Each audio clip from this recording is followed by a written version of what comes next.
ప్రతి వ్యక్తికి ప్రభుత్వం ఇప్పటికే 5 కేజీల బియ్యాన్ని ఉచితంగా ఇస్తోంది. ఇప్పుడు కొత్త విధానంలో బియ్యంతో పాటు గరిష్టంగా 3 కేజీల వరకు రాగులు లేదా జొన్నలు తీసుకునే ఆప్షన్ను రేషన్ కార్డుదారులకు కల్పించింది.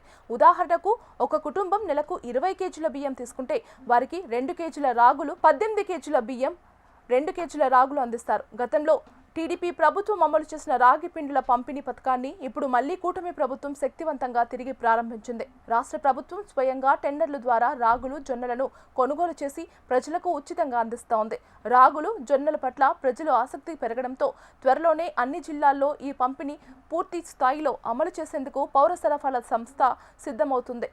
తృణధాన్యాలు రక్తపోటు, డయాబెటీస్, బరువు నియంత్రణలో కీలక పాత్ర పోషిస్తాయని నిపుణులు చెబుతున్నారు. ప్రభుత్వం తీసుకున్న ఈ నిర్ణయం పేదలకు పోషక విలువలను గల ఆహారాన్ని తక్కువ ఖర్చుతో చేరవేయడంతో పెద్దగా ముందడుగు నిలుస్తోంది. సంప్రదాయ ఆహారపు అలవాట్లను ప్రోత్సహిస్తూ ఆరోగ్యాన్ని మెరుగుపరిచే దిశగా ఈ కొత్త రేషన్ విధానం అమలవుతుంది.